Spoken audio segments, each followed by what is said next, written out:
I would love to know what is your why. What drove you to, first of all, do this? The real why, to be honest with you, Ollie, is... On today's episode, I have James Wright, and James is a university lecturer by day and a content creator by night. So this episode is for anybody that wants to make passive income using things like YouTube or TikTok, that sort of stuff. And I've got a message from someone dotted around the world who says, James, I watch your videos, I passed my exam. How is it that your business makes money then? Is it sponsorships? Is it YouTube revenue? How does that work? I say these things to encourage someone to go. James started with his first client of £100 5 years ago on an old noddy laptop and with free software. Like, who knows where it can go in the future? What top bits of advice would you give to people wanting to build a business like you have, where it's passive, it's on the side, they can build it around their current job that they love? The one thing that sticks in my mind that will help someone out there is the word of regret.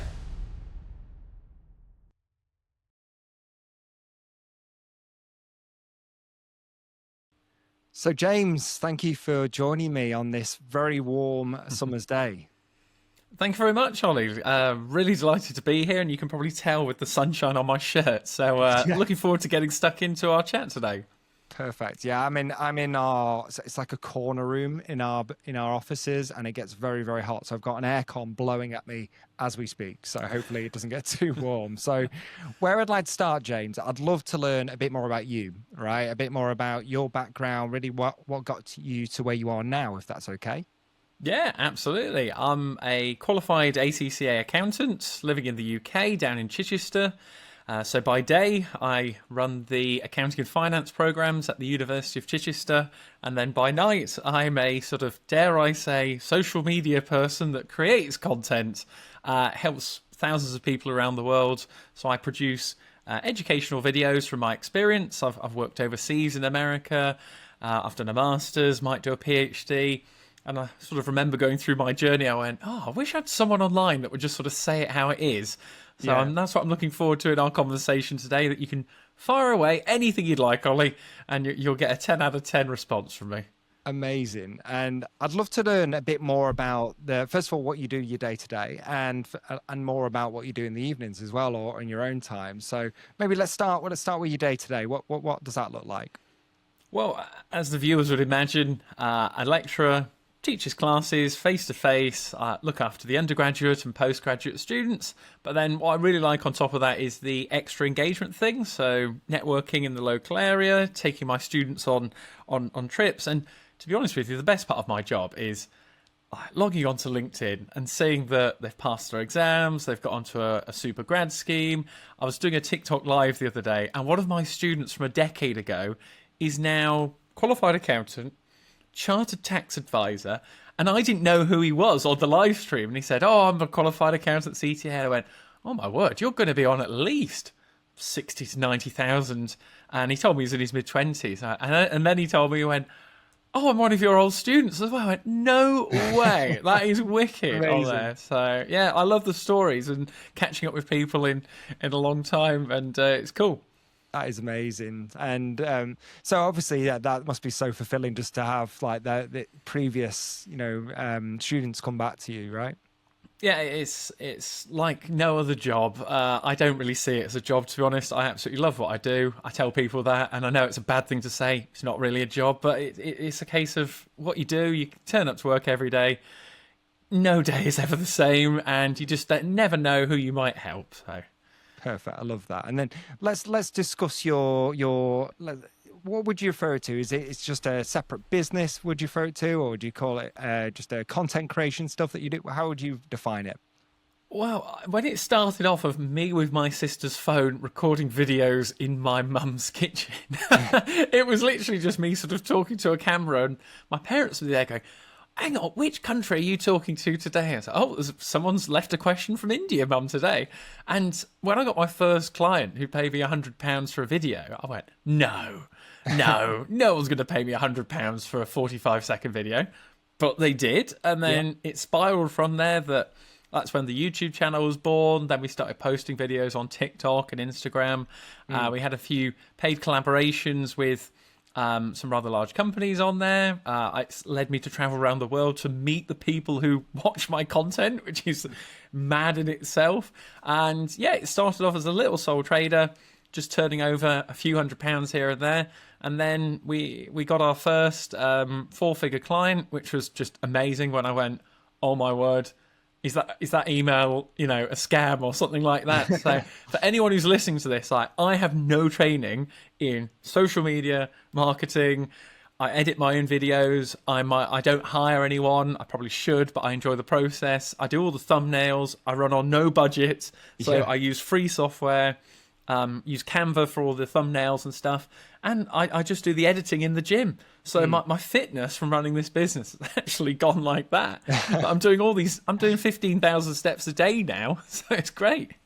Amazing. I mean, I would love to know what is your why. What drove you to first of all do this, and then obviously to maintain and consistently carry on doing it.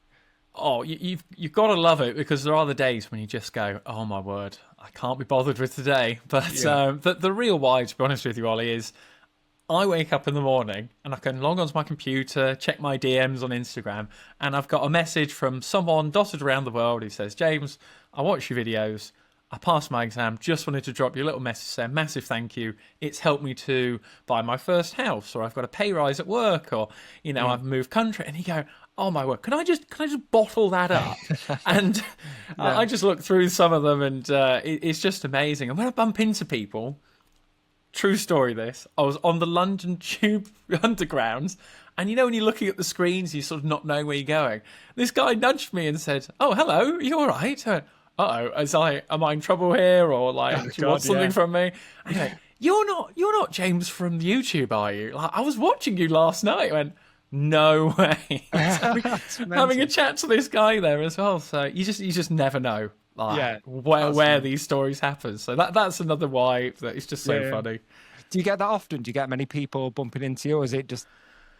It's so weird as to just, if you go to Accountex or you're at an accounting conference, there's more likelihood. But the funny stories just go on and on. I took my students on a trip to London, and after the trip, they said, oh, should we go for a drink? We're in this pub near to King's Cross. And I'm just there going, right, I'm just going to go to the toilet, and then I'll go out and get the students. I'm in there washing my hands, and there's another guy in there, and I just said friendly, oh, have you had a good day? Has it been a long one? And he went, I recognise that voice. You're not James from YouTube, are you? How is this happening in the toilet, on a student trip? Yeah. So that's, if anyone's considering listening to this, going, oh, I'm really scared about putting content out online, or what my friends say, and all these kind of things. Honestly, it goes with the territory. It's going to happen. My mum watches my TikToks and everything like that. People doubt you, but then those little moments and stories, you just can't buy it. And it's just so nice to hear that, when people say, I passed my exams because of you, and look what I'm doing in my career now. So no, that is amazing. That's amazing. So I'd love to dive more into the business side of what you do. So how is it that your business makes money then? Is it sponsorships? Is it YouTube revenue? How does that work? It's a mix of lots of different things, to be honest, on there. So the viewers will first of all know that if you post videos on TikTok or YouTube, you get the ad revenue on there. So different platforms work in different ways. YouTube likes longer form content and people watching for a longer time. So if you get some really good videos, that's where your ad revenue is going to increase. So it's a nice little one. I mean, I've got about 35,000 subscribers every month now. I'm very transparent. I talk about this in my talks. It ranges from about £100, £125 minimum per month. Okay. And then on a busy month, it can be £200, £225. But I mean, bear in mind that is completely passive, because it just does it for you. TikTok's a bit more variable. You need to have videos that go over a minute. I try and do most of my videos under a minute when it's short form, because then they go on YouTube, Instagram, and TikTok, so I get better reach. But I'm going to look into tapping into that a bit more. So that's one area. The next one, which is just, again, I'm an accountant, just reading about this, affiliate marketing. Have you heard of it before, Ollie? Yeah. Oh, yeah. So, when people go, click the link in my bio and all this kind of stuff. And it's little things like that where people buy I'm affiliated with providers where they do mock exams, pre-seen packs. I don't deal with any of it, but I check that the resources are top-notch and that I recommend them. And per quarter, I would say that could generate anything from £1,500 to £2,500, and that's again just people clicking the links. And again, they pass the exams. I've not got the capacity to write mock exams and do everything and mark them. Yeah, so just one person. And then I started doing digital products. So that's another thing where things like PDFs and other aspects like that. And again, it's based on exams and pre-seen materials, but that can be per quarter, something like £1,000 or something like that. Yeah. But again, I'm saying figures out there, which I still pinch myself and go, holy moly, James, when you first started, who'd have thought on this? But the gurus of TikTok will tell you you can make 10 grand in a day, whereas I've been doing this for 5-6 years now, and I just do it for a bit of fun. And as you mentioned before, we do paid sponsorships and those kind of things as well, and that can range from a few £100s here and there, or it can be a four-figure. I've had one 4-figure client on there as well, which again was just a bit mental. And I do bits of online teaching, so it leads into other bits of like online training, or I do webinars. And after we've recorded this, I'm doing a 1-hour tutoring session on there, so that'll be like €100, something like that for an hour, which again is a pinch me moment. You're going, good grief, James, that's mental on there. Like when you started out. So it's to encourage. I say these things to encourage someone to go. James started with his first client of £100 5 years ago on an old noddy laptop and with free software. Like, who knows where it can go in the future on there. So, that's why I'm transparent, and I'm not one of these gurus that will sell you down the river of a dream that you're never going to get to. Hi everyone, just a quick break in the show just to say thank you for tuning in. Please like and subscribe because it really helps us grow the channel.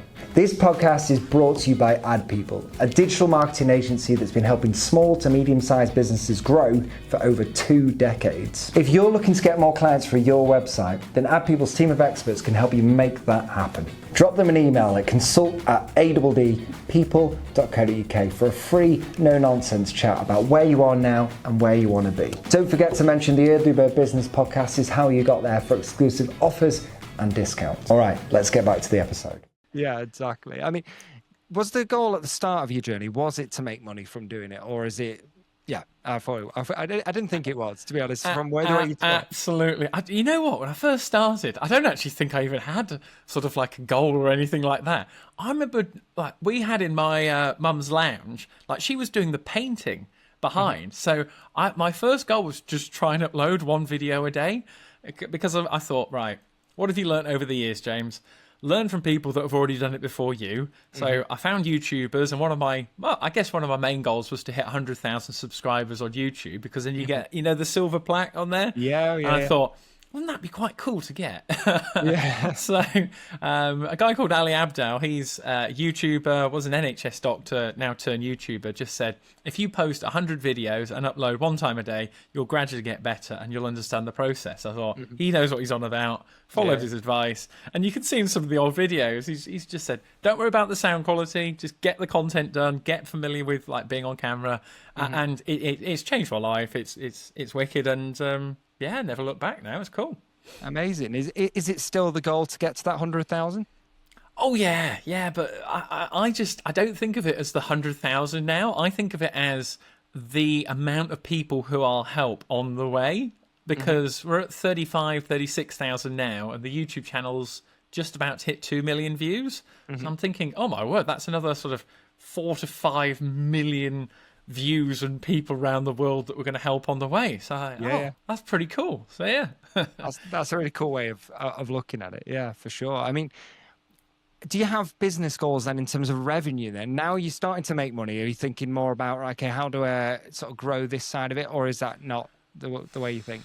I think of it in terms of how much can I automate in terms of what I'm doing. So this is where like the processes will just happen. And to be honest, I just kind of cherry pick the things that I want to do, because my list of people who get in touch and say, can you do me a video on this? Can you do me a video on that? And I go, Oh my word! Like next week, my calendar gets booked up. Like some of the notes are getting released, so I know for 2-3 days. That's what I'm doing. So my friends are there going, "Oh, do you wanna come out for a drink, or we're going out for dinner and stuff?" I said, "I'm really sorry, but I have to. Like, I'll be up till 1 a.m, like doing stuff on it. So it's not all sunshine and rainbows. You do have to say no." If I didn't enjoy my full-time job, I think I would be more geared up to hitting, like, let's hit, I don't know, 25,000 in revenue. Let's hit 50,000 revenue for the year. But because I really enjoy my job, I really don't want to leave that. And the content that I produce as well really helps elevate the university, because I attract students and they get to know where I work and that kind of thing. So it's a real win-win partnership. And I always find it funny when the students see my content on campus. Aren't you that guy off TikTok? No, it's really nice actually, because a lot of people, there'll be a lot of people out there that will love their job, but also think, oh, it'd be great to either make a bit more money outside of it and do a YouTube channel, or even I actually just want to help people. And it gives them sort of a route they can follow. And you're definitely someone that they can look up to and say, look, okay, what's James done over the last 5 years? How's he gone about it? It'd be great to know, like, how long did it take you to get traction with your videos and start actually getting a good amount of views? It depends on how we're defining traction and number of views, but I would say within the first sort of 6 months or something like that, 3 to 6 months, and you'll be surprised, like, the community that forms. The best bit of advice I can give to anyone listening to this is pick your area that if you didn't get paid to do it, would you still do it? And I went to myself, when I heard that bit of advice, I went, well, if I didn't get paid to record accounting videos and share my experiences, and like I failed exams and nearly got sacked and stuff like that. So I went, yeah, if I can help someone, I don't mind sharing it. And I don't have to get paid for it. It's all right. If it helps someone out, rock and roll. That was from a sort of personal point of view. And then from a financial point of view, in the UK, like, I'm a tax guy by trade, I kind of went to myself, hang on, one of the rules in the UK is you can earn up to £1,000 of revenue and not have to declare it to HMRC. And then I went, is that doable? And I went, right, £1,000 divided by 12 on there, that's something like, what's that, 80 odd quid a month. So I went, come on, James, you can earn an extra 80 odd pounds a month. This is getting ridiculous, yeah. And before I started YouTubing, you might be interested to know, Ollie, I've ran an Amazon FBA business, so I used to sell, like, hairbrushes, loads and books and everything online, and used to get things off Facebook Marketplace, put them onto Amazon, and then they'd sell. I used to sell garden furniture, used to have a car washing business. Yeah, so plenty going on. Yeah, so you're very entrepreneurial before this as well then, right? It's so interesting, because a lot of people would watch this and be like, why doesn't he pushed the YouTube side, he's smashing it? But it's really refreshing to see that you obviously love your job and you love what you do day to day, so it's not really your goal, which is perfect. And in terms of content then, so obviously you mentioned before about consistency in terms of doing a video a day. Did you consider a wider strategy? Do you think, right, okay, this is what I'm going to do, this is what I'm going to plan out, or is it just I'm just going to post? Literally, just at the start, just post, because you can go look back at some of the old videos. Anyone can find it on my YouTube channel, and yeah, they need some improving. Let's put it that way. Yeah. But I was just sort of testing the market out to see what do people quite like, what do they watch a lot of, and you can have a look at the analytics on there. Which, to be honest, for the viewers, I didn't really look at much. I just sort of looked at the views on there, and it's always a learning curve, and you just sort of got to test the water, as I said, and just see what sticks. And the best analogy that, again, when you start posting on YouTube, you sort of network with other creators. And one guy said to me, he's like, James, when you start posting content, it's like throwing mud at the wall. You just got to see what sticks and what falls to the ground, and then just focus on what sticks. And that's what I did. So we'll just give it a whirl. Perfect. And what have you found has stuck then? What works better for you? So in the accounting world, students don't like to do mock papers or question practice and that kind of stuff. So I actually did. There are these 2-hour actual mock exams that you can do online, and it's on a counter. And I thought to myself, shall we give it a go? Shall I go through the whole exam and explain all the different questions, how I think it through, and how you get to the right answer? Now, granted, that is Oh my word. An absolute nightmare for most people. But I went, Friday afternoon, reward myself, have a beer in the evening. We'll give it a whirl. We'll see how it goes. Those videos are the most requested videos I get and generate the most amount of revenue. They do take a lot of work. Don't get me wrong on there. Logic would dictate I should just make more of those. But they are very, very draining, and they're not as fun as making as the other ones. So I don't know. It's it's not all about the money at the end of the day. You've got to enjoy the process, and I'll sit down and do a few more. But that's my sort of thought process on it. Yeah, I mean, I guess if it's not serving you, right? If it's just going to be like, I'm just going to drain me out for the whole day if I do this. It makes sense to maybe do one every now and again just to keep that ticking over. But if you enjoy the other stuff, then of course it makes sense to focus on that. Yeah, exactly. What would you say is the biggest challenge of creating content? It'd be interesting to hear it from you because you're obviously doing it in your own time a lot of the time. So it'd be great to know what your biggest challenge is. So one of the major challenges that people who start posting content will find is they look for the perfect conditions. They go, am I feeling all right at the moment? And all this kind of stuff. I'm not in the mood. Yeah. For anyone who's read the book by...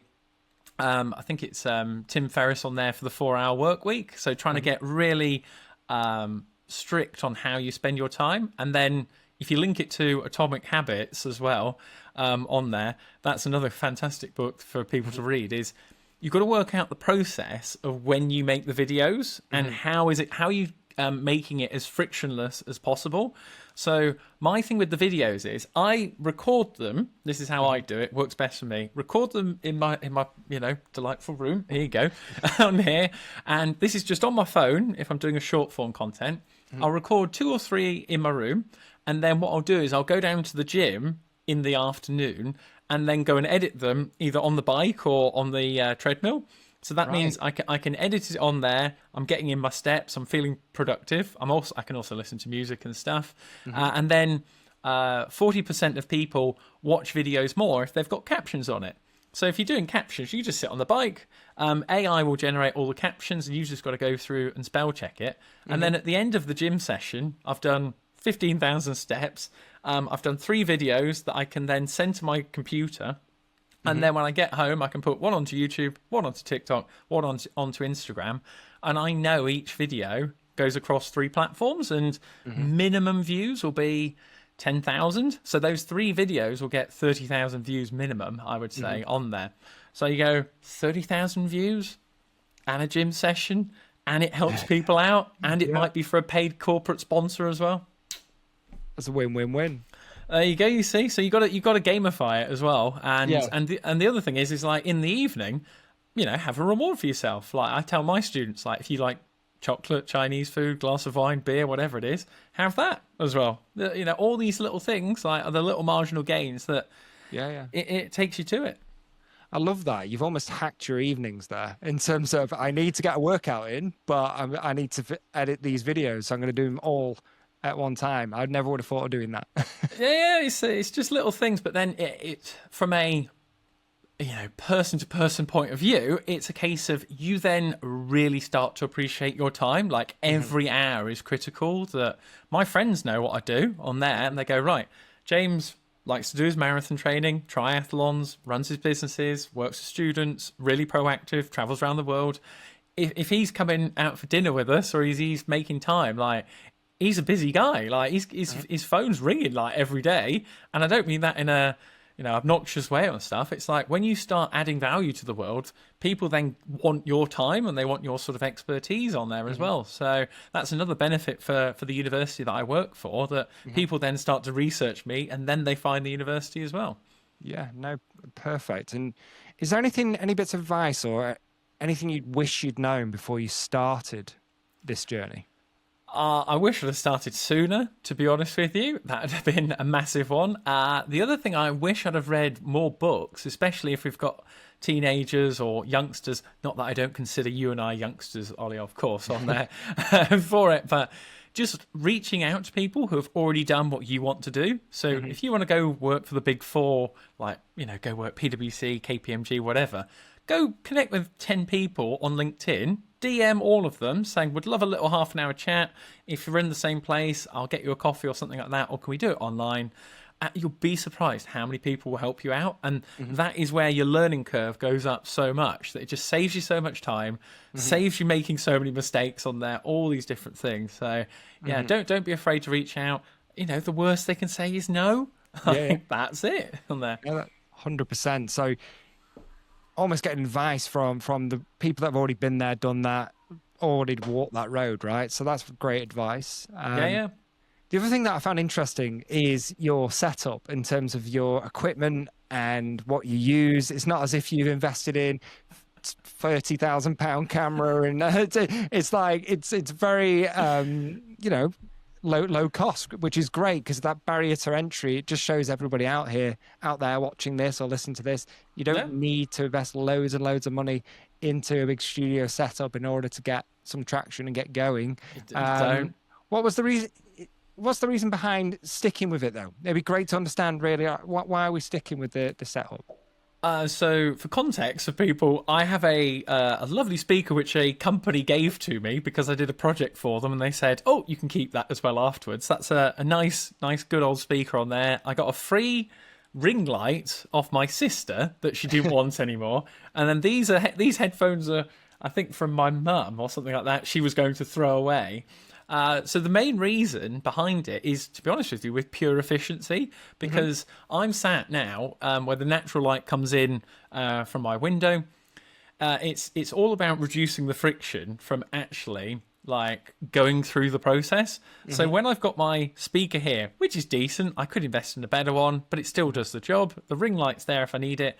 All it requires is me to sit down and get going. So this desk here is my area where when I sit here, I don't eat here, I don't do anything else apart from work. That is literally it. So it's purely from at the start it was from a cost perspective. Now, granted, I could invest more, but to be honest with you, the quality is pretty decent, and I could get a slightly better speaker. I could get I use the camera on my laptop. I could get a slightly better camera, but I mean, I don't know. I think people enjoy like me sharing the journey on it, and they go, "It's just a guy with a laptop and a free speaker." I love that, right?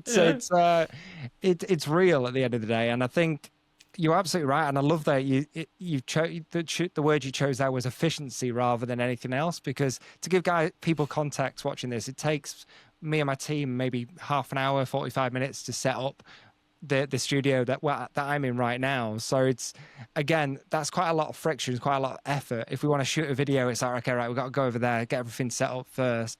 Whereas I do love the fact that yours is, right, I'm just going to sit down, going to record this video and get it done, which is, there's different ways of doing things. And I quite like it. Well, the example for next week, these notes come out. I analyse the notes, so I'll go through them on there, and then I will then script out on my free pen pad as well from a little firm.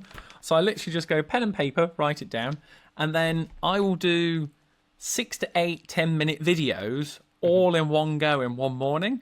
Have a little break, and then I'll go for a walk, see if I get some more ideas, and I can churn out 12 videos in a day, and then 10 to 12, and then I'll edit 1 or 2 in the evening. Like I'll just zone in, get some music on, and then I'll queue those 8 to 10 videos that will go out for a whole week. So when I'm at work, the videos get uploaded, and the only thing I need to do is just reply to a few comments so people see that I'm responding. That's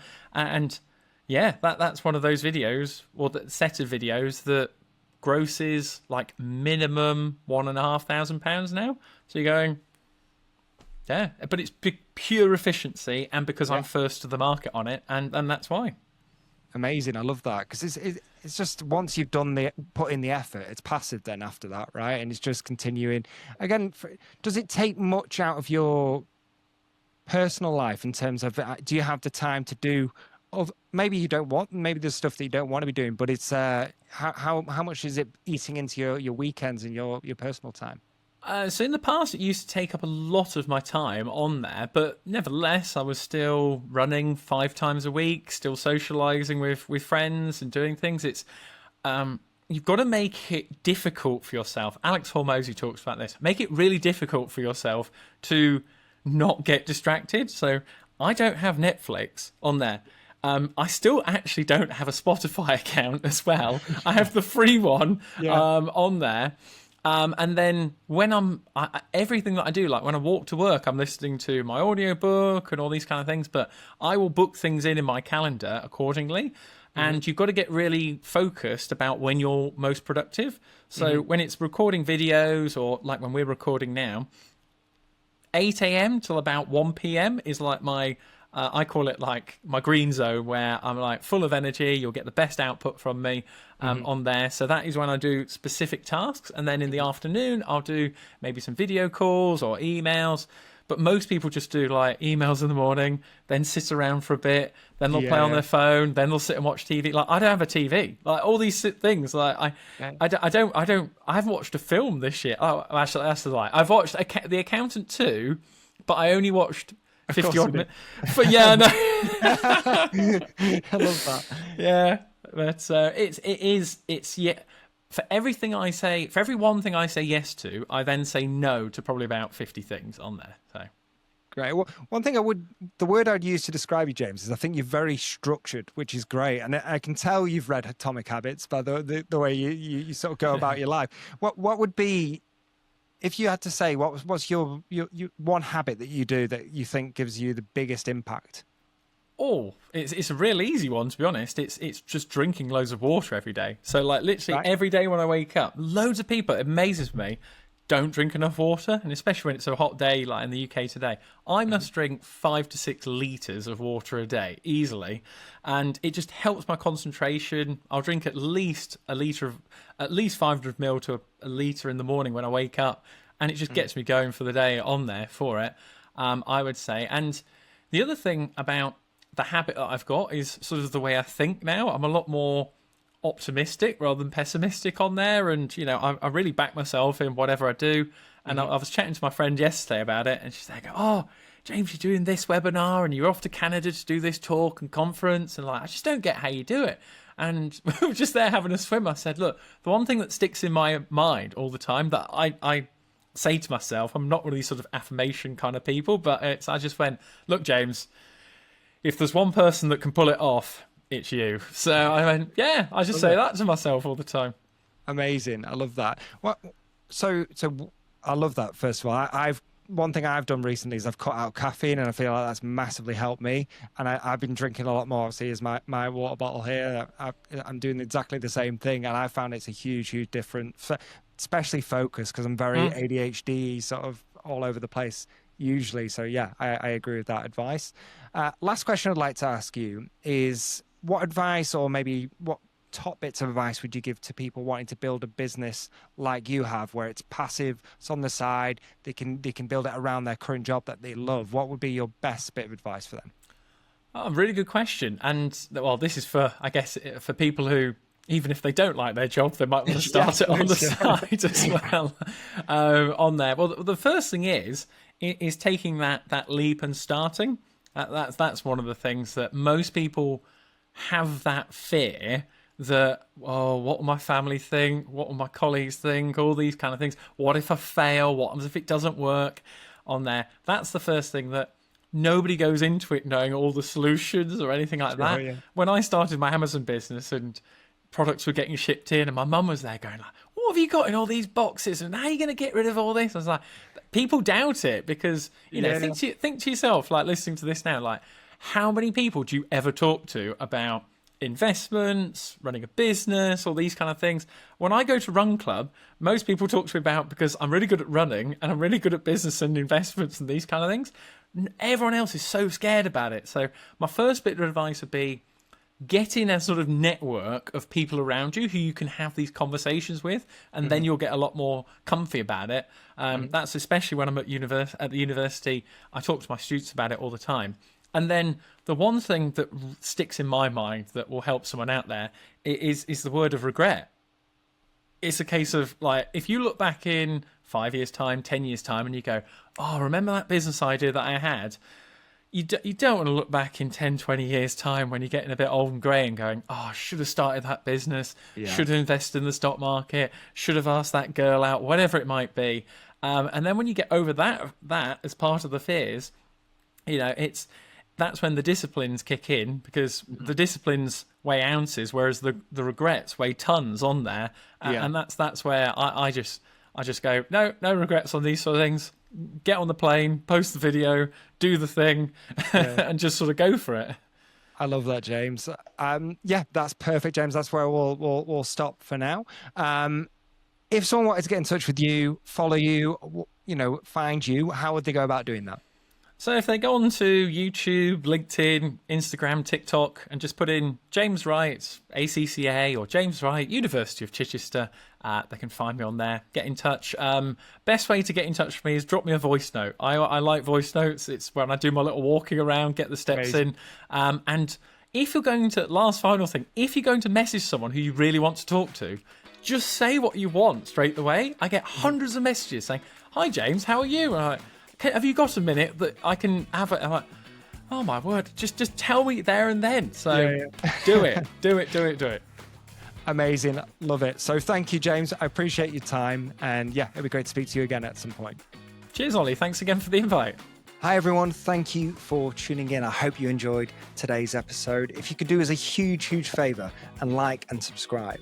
It allows us to get you more amazing guests, as well as share more practical tips on how you can grow your business online. If you are looking to grow your business online, then Ad People are here to help. They offer free, no obligation consultations that allows you to speak to more people who know what they're talking about. Simply email consult@adpeople.co.uk or see the link in the description. Other than that, I'll see you next time.